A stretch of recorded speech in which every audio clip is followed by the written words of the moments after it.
What is happening? What's going on? The gavel slammed down Please. so hard the sound echoed through the packed courtroom. Objection denied.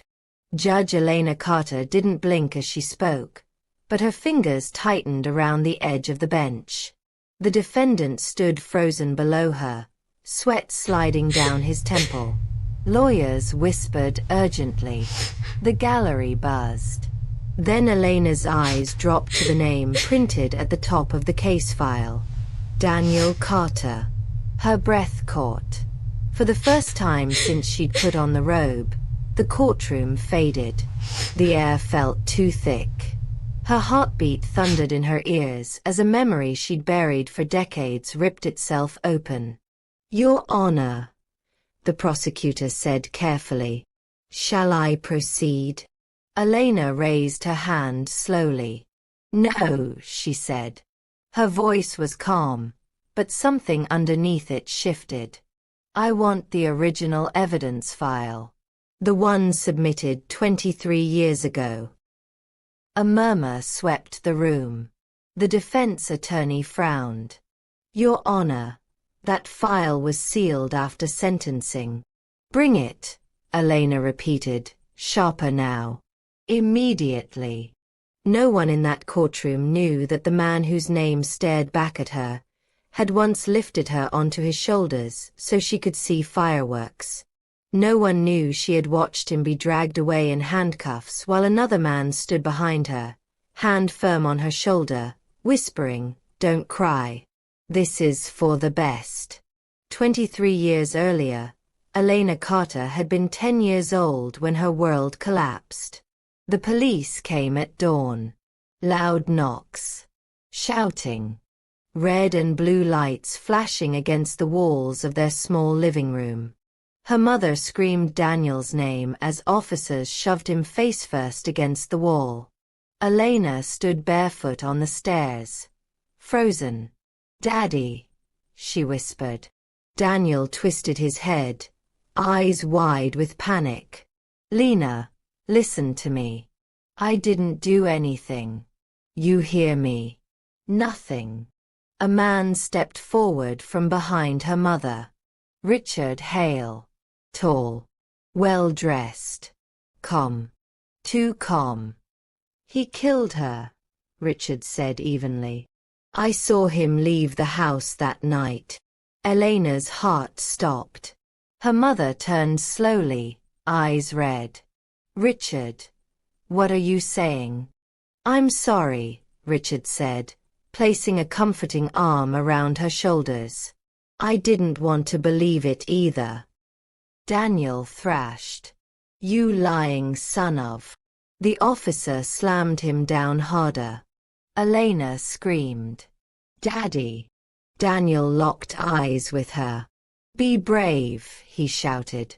"Remember what I told you. Always tell the truth." That was the last thing he said before they dragged him out. The trial moved fast. Too fast for a child to understand. Elena sat in the back of the courtroom clutching a stuffed rabbit while lawyers spoke words she didn't know. Murder. Evidence. Witness. Motive. Richard testified confidently. "I trusted him," he said, shaking his head. "I let him into my home. And he betrayed us all." Daniel's lawyer barely spoke. The verdict came before Elena understood what life imprisonment meant. "Guilty." Her mother sobbed. Daniel sagged like his bones had vanished. As guards pulled him away, Daniel twisted again, searching. "Elena," he shouted. "I love you." Richard tightened his grip on her shoulder as if to keep her rooted. "Don't," he whispered into her hair. "You don't need to see this." She watched anyway. That night, her mother signed papers she didn't read. The house changed. Daniel's photos disappeared. His name became forbidden. Richard moved in within months. At first, he was kind. Bought Elena books. paid for school, smiled at her teachers. But kindness has a sound when it's fake. Elena heard it every time Richard's smile vanished the moment her mother left the room.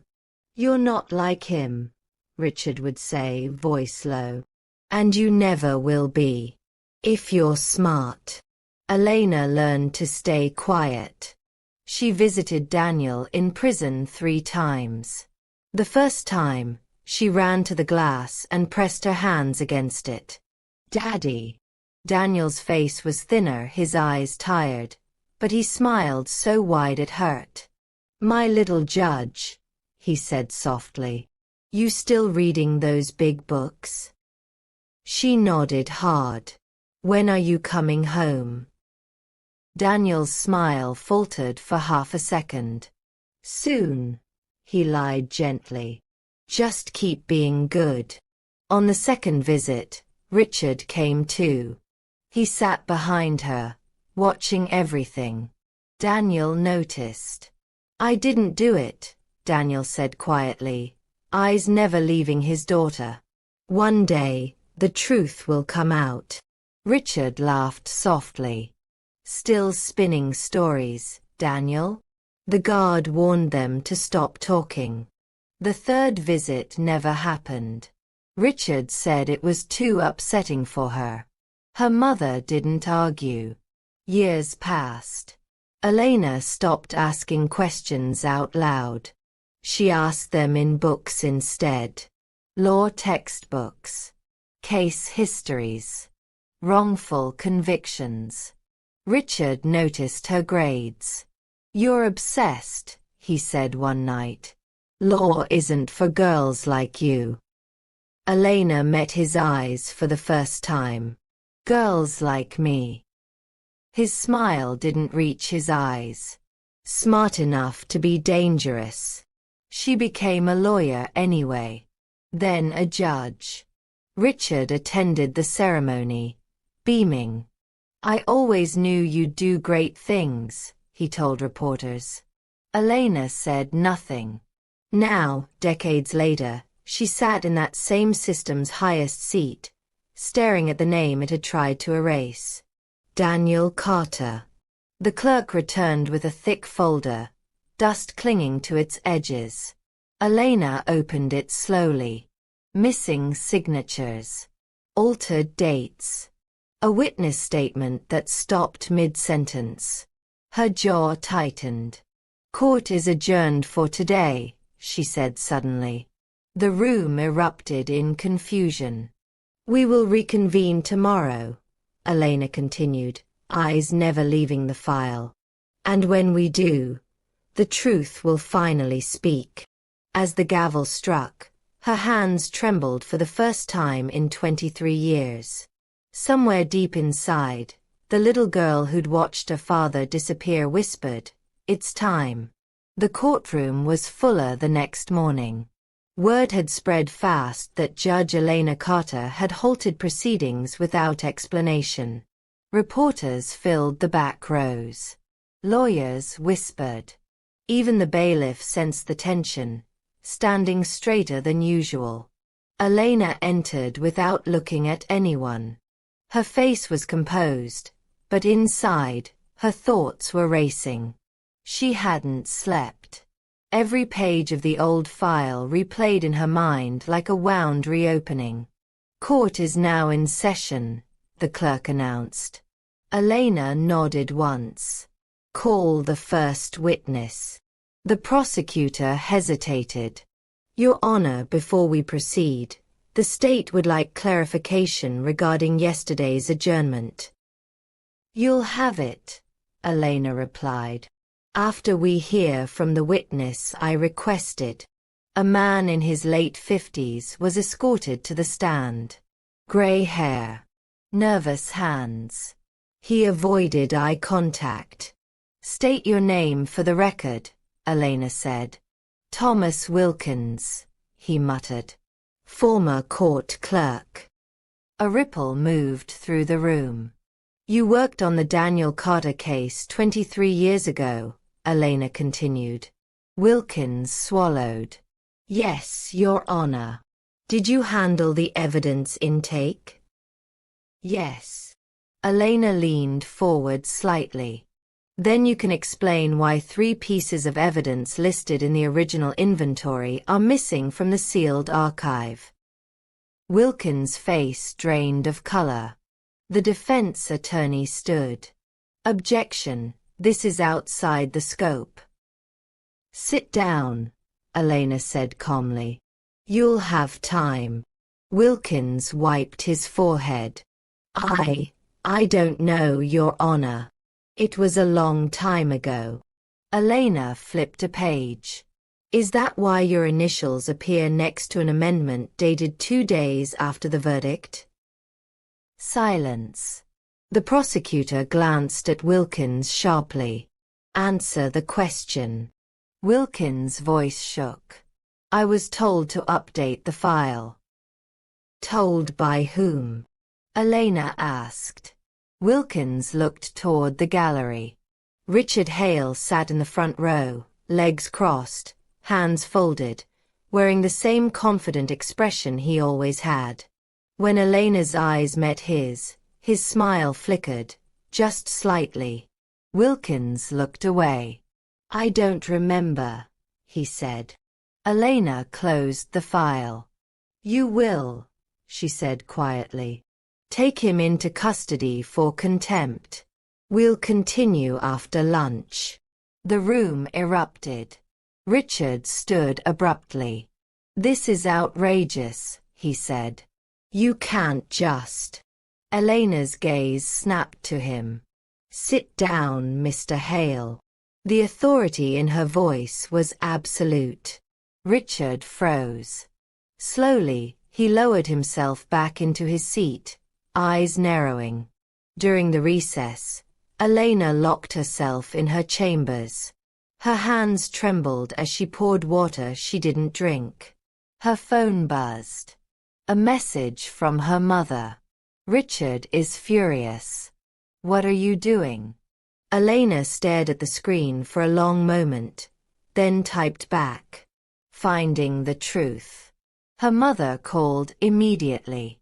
Elena, please, her mother whispered. You're stirring things that were buried for a reason. For whose reason? Elena asked softly.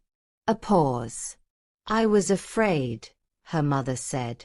I still am. Elena closed her eyes. So was I. Every day. The line went dead. When court resumed, Elena called the next witness herself. Richard Hale. A sharp intake of breath filled the room. Richard stood slowly, smoothing his jacket, walking to the stand like a man used to control. He smiled at Elena. Your Honor. She didn't return it. You testified in the original trial that you saw Daniel Carter leave the victim's house at 11:47 p.m. Yes, Richard said smoothly. I remember it clearly. Elena nodded. And yet phone records show you were on a call until midnight. Richard's smile stiffened. I may have misremembered the exact minute. You also stated Daniel was wearing a gray jacket, Elena continued. But police logs show he was arrested in a blue one. Richard shrugged. Details blur over time. Elena leaned back. Funny, she said. Because financial records don't. A murmur spread. 3 days after Daniel Carter's arrest, Elena continued, you received a payment of $200,000 from an offshore account connected to the victim's estate. Richard's face hardened. That was business. What business? The prosecutor asked sharply. Richard hesitated. Just a beat too long. Elena spoke again. And one more thing, Mr. Hale. You claimed Daniel had motive because of a dispute over money. Yet evidence shows you were in debt at the time. Richard's jaw clenched. This is a witch hunt, he snapped. You're twisting facts. Elena held his gaze. No. I'm untwisting them. She paused, then added quietly, You're done here for today. Richard stormed out of the courtroom, reporters swarming him. Behind the scenes, panic set in. That night, Richard confronted Elena's mother. She's destroying everything, he hissed. You need to stop her. Her mother shook, tears streaming. I can't. Not anymore. Meanwhile, in a dim prison cell, Daniel Carter sat on his bunk, staring at the wall. A guard stopped outside. You got caught tomorrow, the guard said. Big one. Daniel laughed bitterly. I've had big ones before. The guard hesitated. This judge, she's different. Daniel looked up. Something stirred. The next morning, the courtroom was packed to capacity. Elena entered last. She scanned the room once, then stopped. Daniel Carter was being escorted in. Their eyes met. For a moment, the world held its breath. Daniel stared, confused, searching her face. Then his eyes widened slightly. Elena, he whispered. Her throat tightened. She struck the gavel. Court is in session. And everyone could feel it. Something irreversible had begun. Daniel sat at the defense table, hands folded so tightly his knuckles were white. He couldn't stop staring at the judge. The way she held herself. The line of her jaw. The eyes that looked exactly like Catherine's had when she was young. Elena, he whispered again, barely audible. Richard noticed. His head snapped toward Daniel, then back to the bench. His face drained of color as recognition hit him like a blow. No. It couldn't be. Elena kept her gaze forward, refusing to let emotion betray her. Call the next witness, she said. The defense attorney stood, voice trembling with anticipation. The defense calls Margaret Lewis. An elderly woman approached the stand, walking slowly with a cane. Her eyes darted around the courtroom as if she'd rather be anywhere else. You lived next door to the victim 23 years ago, the attorney said gently. Yes, Margaret replied. I did. You previously told police you heard arguing the night of the murder. Margaret nodded. I did. And you identified Daniel Carter's voice? Margaret's hands shook. I was told it was him. Elena leaned forward. Told by whom? Margaret swallowed. By Mr. Hale. The courtroom exploded into noise. Order. Elena snapped, slamming the gavel. Continue. Margaret wiped her eyes. I was scared. He said if I didn't cooperate, I'd lose my housing. I didn't know what to do. Richard shot to his feet. She's lying. Elena's eyes flashed. Sit down. Richard froze. Margaret continued, voice breaking. I never actually saw Daniel that night. Daniel let out a shaky breath. Elena felt it hit her chest like a punch.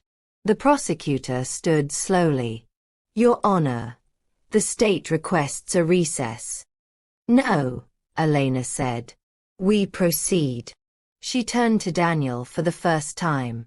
Mr. Carter, she said formally. Do you recognize the witness? Daniel's voice cracked. Yes. She used to bring us pie. A soft murmur rippled through the room.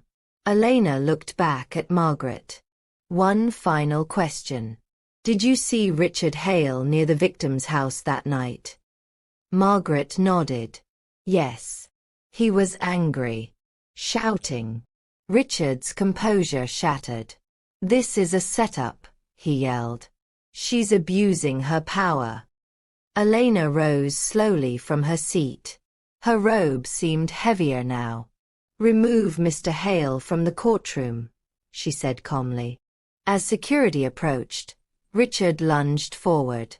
"You can't do this," he shouted at Elena. "You wouldn't exist without me." The words hung in the air. Elena met his eyes. "You're right," she said quietly. "I wouldn't." The doors slammed shut behind him. Daniel stared at her, realization dawning fully now. "You're my little Lena," he said hoarsely. Elena's mask cracked for just a second. "Yes," she whispered. Gasps filled the courtroom. She straightened immediately. "For the record," Elena said, voice steady again, "I am formally disclosing a conflict of interest." The prosecutor jumped up.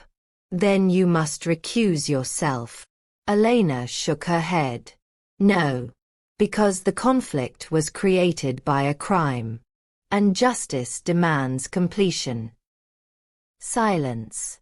Even the reporters stopped typing. She turned to the clerk.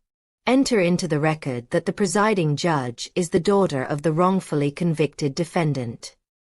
The clerk's hands trembled as she typed. Daniel broke down then. He covered his face, shoulders shaking. Elena closed her eyes for half a second. 23 years. 23 stolen years. She reopened them. "Bring in the financial auditor," she ordered.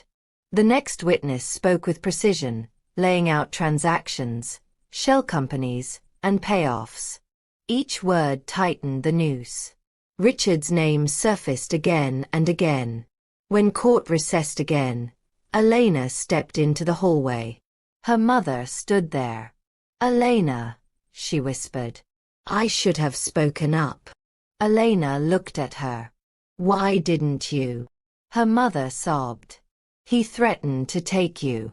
To ruin us." Elena exhaled slowly. "He already did."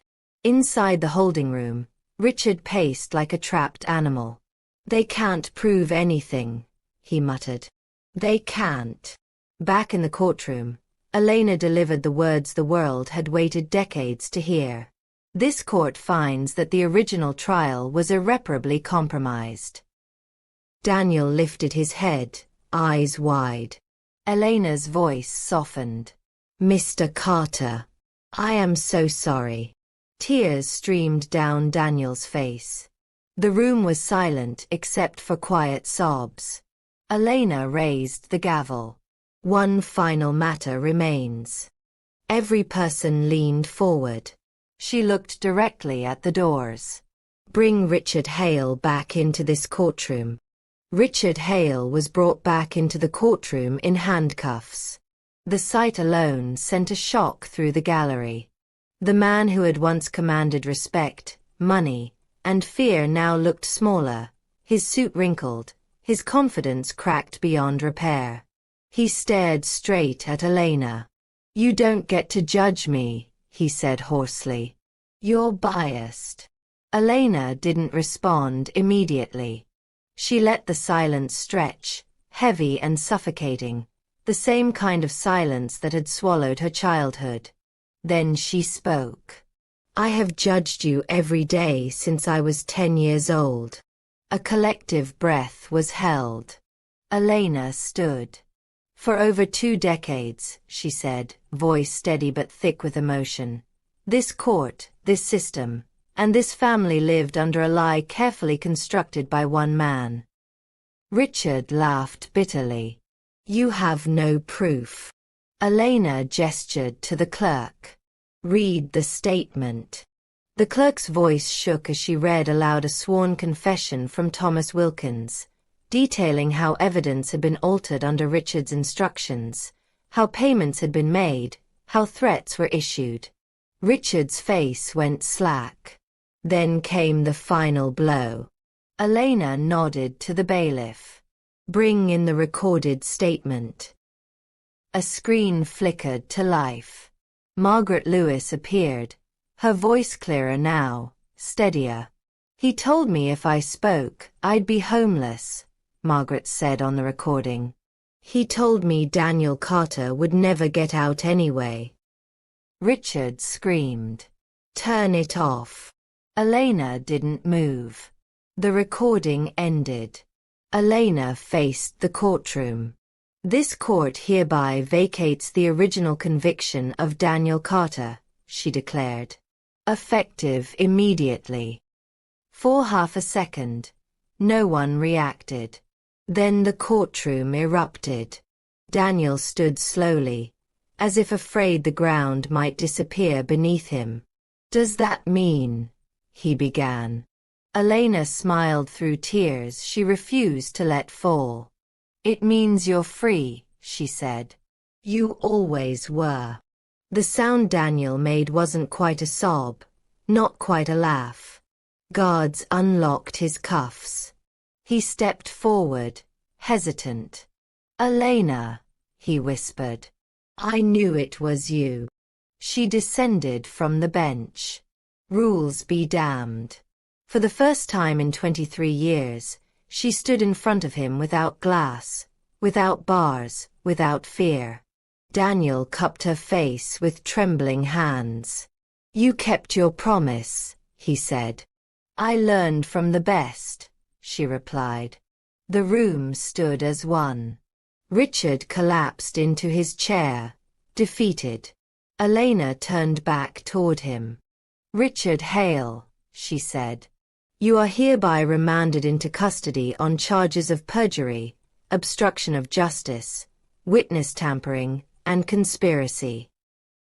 Handcuffs snapped shut again, this time for good. As he was led away, Richard looked back at Elena, desperation flooding his eyes. You think this fixes everything, he spat. Elena met his gaze, unwavering. No, she said. But it ends your lies. Outside the courthouse, cameras flashed like lightning. Daniel stepped into sunlight for the first time as a free man since his 30s. He squinted, overwhelmed. I forgot how warm it feels, he murmured. Elena stood beside him. I'm sorry I couldn't save you sooner, she said. Daniel shook his head. You saved me exactly when you were supposed to. Her mother approached slowly, eyes swollen from crying. I failed you, she whispered. Elena hugged her once. Brief. Honest. We all failed, Elena said. But we're here now. Days later, Daniel walked along a quiet street, breathing in ordinary life.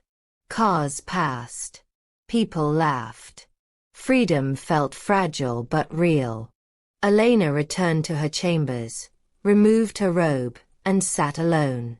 The system hadn't given her father justice. She had taken it back. Before the screen fades, let the narrator's voice settle in. If you believe the truth always finds its way back, no matter how long it's buried, make sure you subscribe to this channel, like this video, and share your thoughts in the comments. Stories like this remind us that justice may be delayed, but it should never be denied. Elena visited Daniel one last time that evening. Dinner? He asked, smiling shyly.